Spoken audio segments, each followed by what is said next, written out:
अस्सलाम वालेकुम मेरे सभी साथियों को।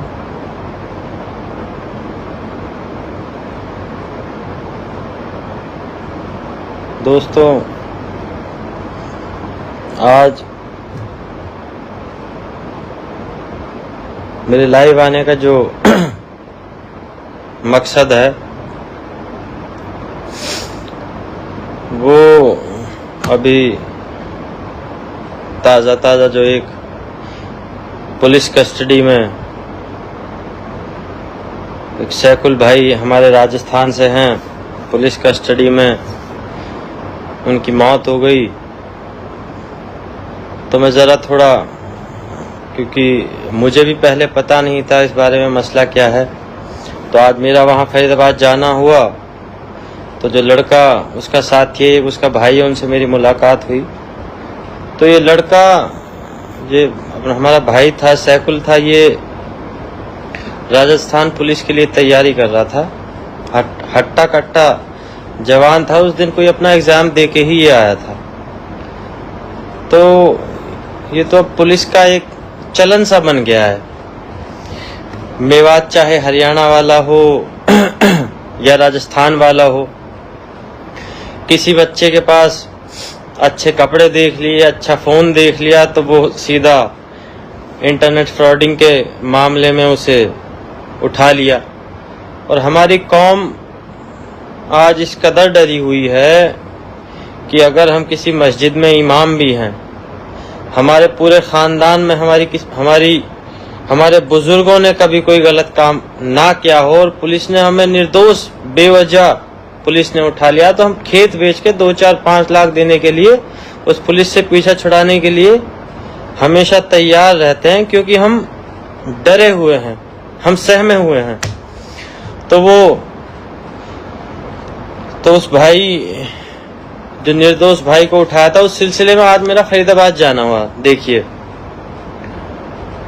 तो मेरे पास कुछ बातें हैं। देखो, ज़्यादा वक्त ना आपके पास, क्योंकि रात का वक्त हो गया है, 9:30 बज गए हैं, तो सभी भाइयों को कुछ ना कुछ काम होगा। तो मैं कुछ बातें आपसे करना चाह रहा था। कल जैसे 2 दिन से मैं फेसबुक खोल रहा था, कल मुख्य तौर पर कल मैंने फेसबुक खोली तो सैकुल भाई के लिए बड़ा दुख सब लोग जता रहे थे, उनके लिए दुआएं कर रहे थे, और जो दोषी हैं उनके लिए सज़ा मांग रहे थे। बड़ी क्रांति फेसबुक पर चली हुई थी, जिसे 37वीं बिरादरी हमारे यहाँ कह रहे हैं। देखो भाई, मैं किसी बुरा ना मानिएगा, जो मुझे लग रहा है, मेरी एक राय है आप लोगों के लिए। देखिए, सोशल मीडिया क्या है? ये एक प्लेटफॉर्म आप लोगों को मिला है अपने विचार रखने के लिए, और हम सारे नौजवान ही इससे जुड़े हुए हैं। मैं भी काफ़ी वक्त से जुड़ा हुआ हूँ। तो सबसे पहले तो मेरी उन भाइयों से दरख्वास्त है, आज जब मैं वहाँ पहुँचा और मुझे वहाँ मुश्किल से 100 लोग दिखे, और वहाँ जब घुसने से पहले तो बादशाह खान वाला जो गोल चक्कर था, वहीं गाड़ियाँ रुकवा ली गई, बड़ी फोर्स लगी हुई थी। तो कुछ मुझे लगा यहाँ कोई कौम के, मेवात के काफ़ी सारे लोग यहाँ आए हुए हैं। मगर वहाँ जाके जब देखा, हद मार के 100 लोग होंगे, जिनमें मीडिया के लोग भी, हम भी, सारे हमारे कई मौजूदा विधायक, पूर्व विधायक, काफ़ी सारे लोग थे। तो थोड़ा दिल सहमा सा हुआ।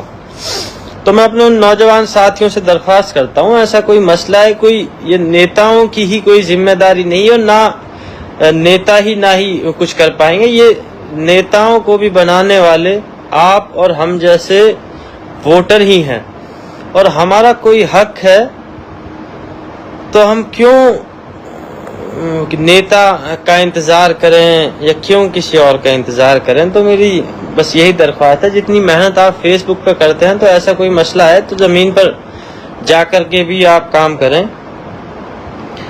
और देखिए, एक दूसरी बात, ये पहला मसला नहीं था। जो इंचार्ज था, CIA स्टाफ का जो इंचार्ज था, जिसने ये कांड किया है, जिसकी कस्टडी में ये भाई गुजरा है, वो छठा मेव है इसकी कस्टडी में जो गुजर चुका है।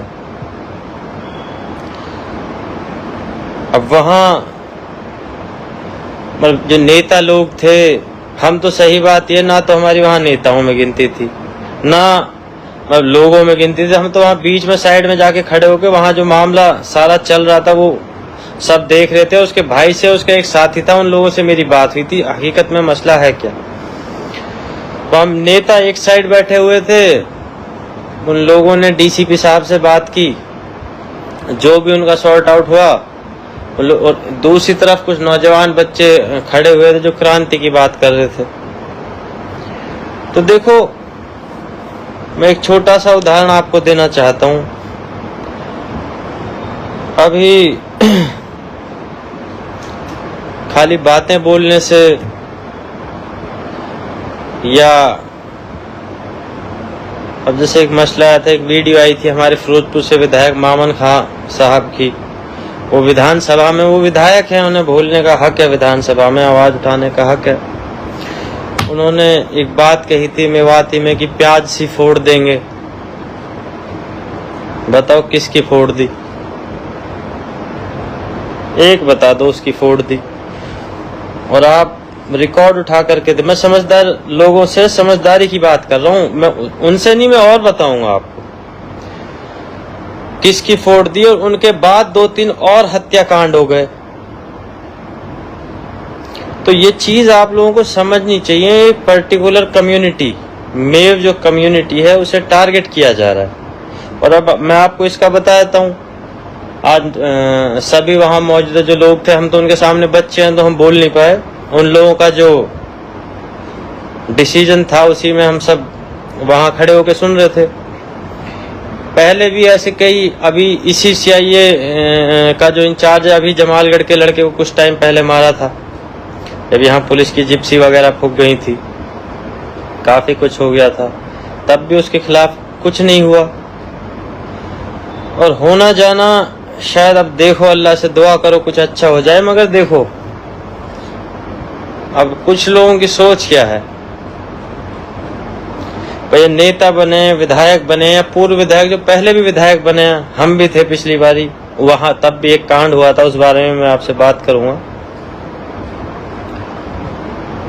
तो मेरे भाइयों, ये कोई नौकरी तो लगे नहीं है कि टेस्ट क्लियर करके या गवर्नमेंट ने डायरेक्ट अपॉइंट कर दिया इन्हें। भाई इनकी भी तो पार्टी होगी। ये वोटों से ही तो विधायक बने हैं, जो आप हर मिनट, हर दूसरे मिनट मतलब नेताओं पे कटाक्ष करने में लग जाते हो। और कुछ तो मेरे भाई ऐसे हैं, उन्हें कोई दूसरा काम है ही नहीं, वो समझदारी की बात ही नहीं करते। हमारे अलावा या कोई भी नेता हो, उन्हें सिर्फ कटाक्ष करने के अलावा कोई काम नहीं है। और देखो, आपने मेवात का नुमाइंदा चुना जो मौजूदा है या पूर्व विधायक है, मेरे वालिद साहब भी उनमें से एक हैं, तो आपको हक है। जो वास्तव में समाज सेवी हैं, उन्हें हक है ऐसे आवाज उठाने का, ऐसे सवाल करने का, ऐसे कटाक्ष करने का। मगर भाइयों, मेरे नजर में तो मेवात में एक भी ऐसा समाज सेवी है नहीं जो किसी न किसी राजनेता से नहीं जुड़ा हुआ। जो उस विधायक से जुड़ा हुआ है जो समाज सेवी, वो बाकियों की बुराई करता फिरेगा। जो उससे जुड़ा हुआ है वो औरों की बुराई करता फिरेगा। और अब देखो कमेंट्स में भी आ रहे हैं। और एक जब एक किस्सा आपको मैं, जो मेन जिस लिए मैं ऑनलाइन आया हूँ, एक साहिब हत्याकांड हुआ था। जब मेरे वालिद साहब जब वक्फ बोर्ड के चेयरमैन थे, तो एक साहिब हत्याकांड हुआ था। देखिए, हमने बीजेपी से चुनाव नहीं लड़ा था, हम तो निर्दलीय, सबसे पहली बात निर्दलीय लोगों ने ही चुन करके, कटाक्ष करने वाले नहीं, हमसे जुड़े हुए लोगों ने चुन के हमें विधानसभा पहुंचाया था। और उन्हीं के कामकाज कराने के लिए हमने पार्टी को समर्थन दिया और हमसे जितना बन सका हमने काम किया। तो उस दरमियान जो साहिब हत्याकांड हुआ था, तो 20 दिन तक उस लाश के ऊपर राजनीति चली। अब लोगों का सवाल कि भाई रहीस खान जी उसमें नहीं आए। हाँ जी, चलो हमने मान लिया, रहीस खान जी उसमें नहीं आए, मगर क्या आप अपने दिल से बताओ, क्या वास्तव में वो कौम के लिए था या वो राजनीतिक कुछ हुआ था। ये जितने भी चौधरी रईस खान के अलावा मेवात के, राजस्थान वाली मेवात हो या हरियाणा वाली मेवात हो, सारे नेता इकट्ठे हो गए। 5-5, 6-6 हजार लोग अनशन पर लगातार बैठे रहे 20 दिन तक, उस लाश को मिट्टी नहीं देने दी। बताओ फिर आप लोगों ने सरकार का क्या बिगाड़ लिया। और उसके बाद भी जो लोग चौधरी रईस खान को दोष देते हैं भाइयों, एक 20 लोगों की कमेटी बनी थी। अब वो पूछ लीजिएगा उनसे जो वास्तव में इन तरीके के जो कामों से जुड़े हुए लोग हैं। एक 20-22 लोगों की कमेटी बनी थी उस वक्त मुख्यमंत्री श्री मनोहर लाल खट्टर जी से मिलने के लिए, और उसी कमेटी के लोगों ने चौधरी रईस खान से बात की थी और चौधरी रईस खान ने ही उनके लिए वक्त लिया था। वो भी उस वक्त तक कमेटी का हिस्सा थे।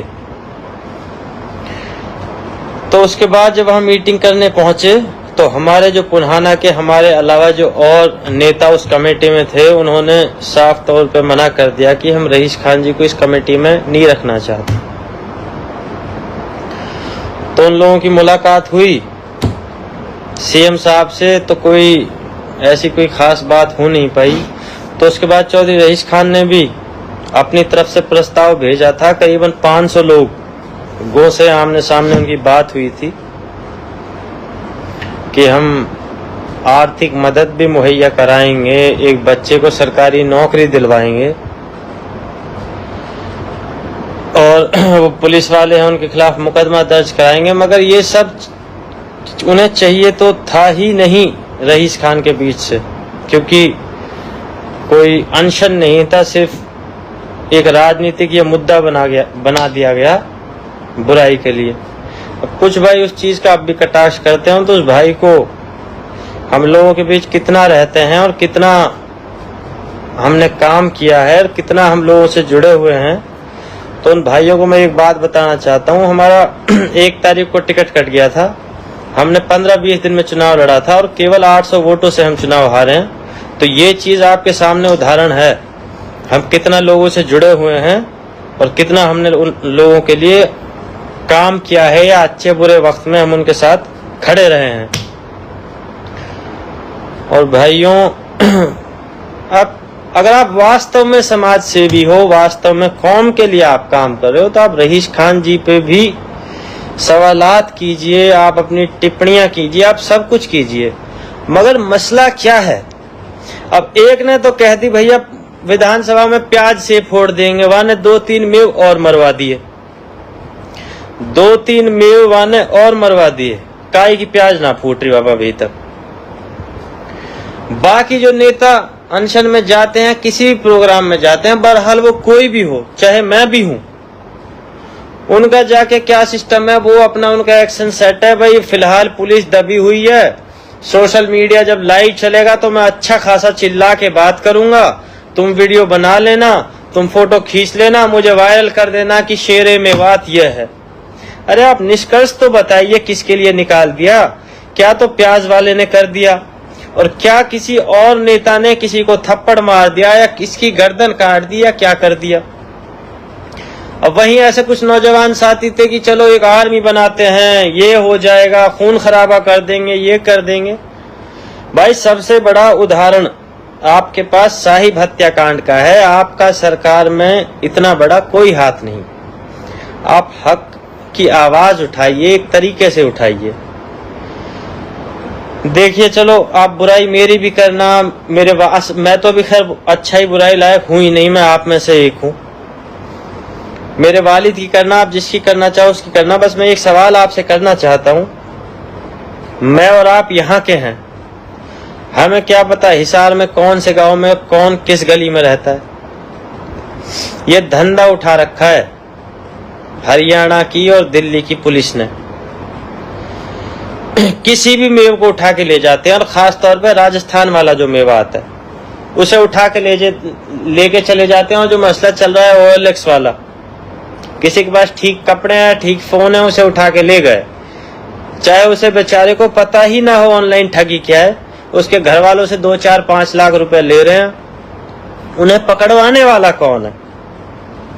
उसी स्टाफ में कोई अपनी कौम का उसी एरिया में कोई कर्मचारी होगा जिसने अपने ही कौम के मुखबर यहाँ छोड़ रखे होंगे।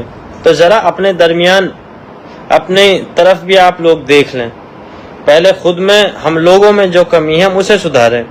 भाई मुखबर हम में से तो ही हैं, हम ही में से मुखबर हैं।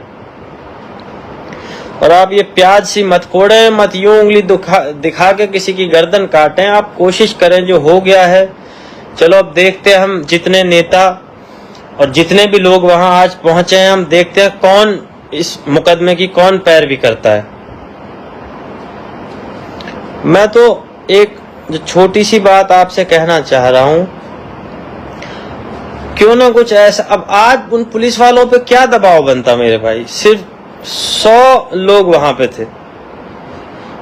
तो मैं तो आप लोगों से ये दरख्वास्त करता हूं, मेरी तो समझ से बाहर है, बाकी आप लोग ज्यादा बुद्धिजीवी हैं, जो 37वीं बिरादरी हमारी है, फेसबुक से जुड़े हुए जो ज्यादातर लोग हैं, शायद कई बार किसी को अच्छा आइडिया आ जाता है, मुझे समझ नहीं आता। बस मेरी तो एक दरख्वास्त है कि आप कुछ ऐसा कीजिए कि कुछ ऐसा हो कि आगे से कोई निर्दोष जो बच्चे हैं जिन्होंने कोई गलत काम नहीं किए, पढ़ाई लिखाई कर रहे हैं, अपने रोजगार में लगे हैं, उन्हें उठा के ना लेके जाया जाए। ऐसे किसी भी निर्दोष बच्चे को उठा के ले जाते हैं। और ये चलो ये इस वाक्य में तो सैकुल भाई गुजर गए, तो इसमें ये हाईलाइट हो गया, मगर मैं तो डेली के मुकदमे देख रहा हूँ, किसी भी निर्दोष बच्चे को उठा लिया जाता है, 10-5 लाख रुपए लेके उसे छोड़ दिया जाता है। और कुछ हमारे ही बच्चे भी उठा के लेके आ रहे हैं, CIA को दे रहे हैं, फिर पैसे दिला रहे हैं, बीच में खा रहे हैं, ये काम चल रहा है। तो एक बार मैं फिर उन लोगों से दरख्वास्त करूंगा, आप कटाक्ष आप करें, आप खूब करें, मगर सभी पे करें ना। आप किसी एक नेता से जुड़े हुए हैं, फिर आप खुद को, आप समाज सेवा या समाज सेवी का आप खुद को क्यों टैग दे रहे हो?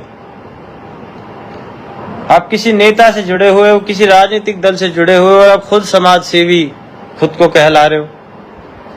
और मुझे तो एक मसला सबसे बड़ा ये समझ में नहीं आता, जब रईस खान जी एक बार विधायक बने हैं तो किसी को कोई शक हो उन्होंने क्या काम किया है क्या नहीं किया, चलो आज मैं उस चीज के लिए मैं लाइव नहीं आया हूं, तो कभी मेरे से वो सवाल कर ले, उस चीज का जवाब उन्हें मैं दे दूंगा, क्या काम किया है। आप वो मत गिनिए क्या नहीं किया, क्या क्या किया है वो काम हम आपको गिनवा देंगे। तो भाइयों, बस यही सब बताने के लिए मैं आपसे आया था। और देखो, नेताओं के हाथ में सब कुछ नहीं है, शायद हम और आप कुछ ऐसा, आज हम लोग वहां शायद अगर 5000 की तादाद में हम लोग वहां होते तो शायद हालात कुछ और होते, शायद हमारी कुछ और एक, अब वहां हम ऐसी कंडीशन ही नहीं थी हम उन लोगों पे दबाव बना पाते।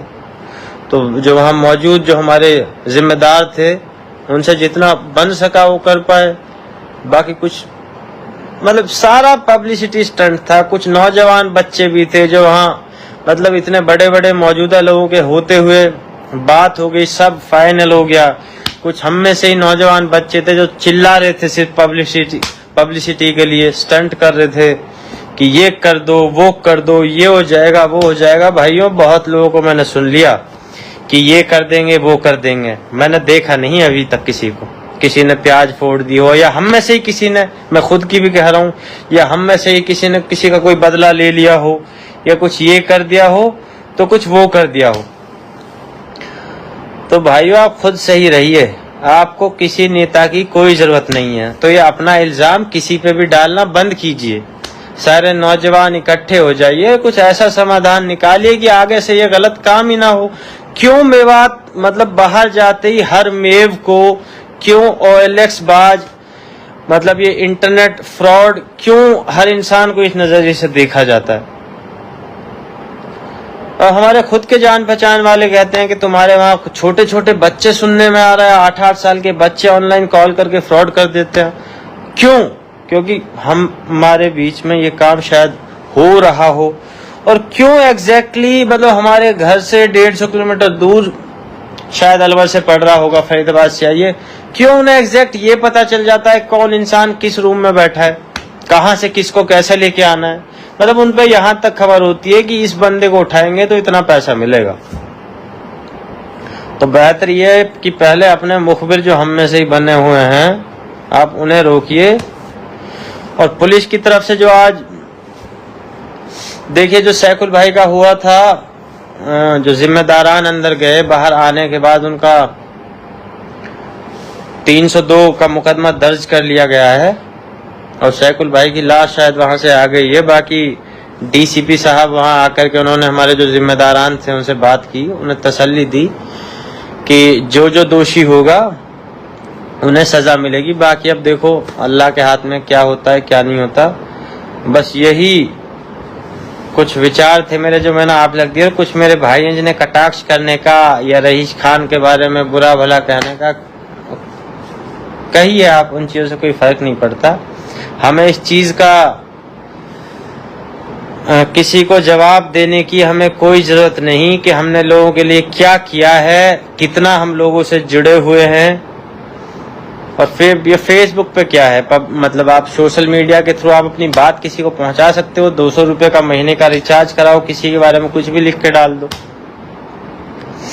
और हमने इन्हीं फेसबुक को जो आज बड़े लेवल पे समाज सेवी बने हुए हैं, कई मामलों में मेरे वालिद साहब के पास फोन आए हैं और हमने रोते हुए सुना है कि भाई साहब इस मुकदमे से बचा लो, बाकी हमसे गलती हो गई उनकी बातों में आके, उनके बहकावे में आके।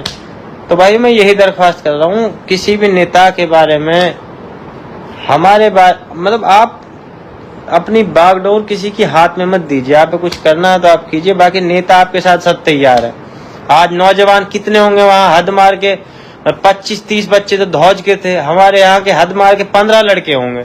बाकी सारे हमारे यहाँ के नेता वहां मौजूद थे और उन्हीं के बात होने के बाद ही 302 का है जो मुकदमा दर्ज हुआ है। तो ऐसा नहीं है, सारे नेता आपके लिए 24 घंटे तैयार है और नेताओं की कोई औकात नहीं जो आपकी बात के लिए मना कर देंगे मेरे भाई, क्योंकि आप ही से सारे नेता लोग हैं।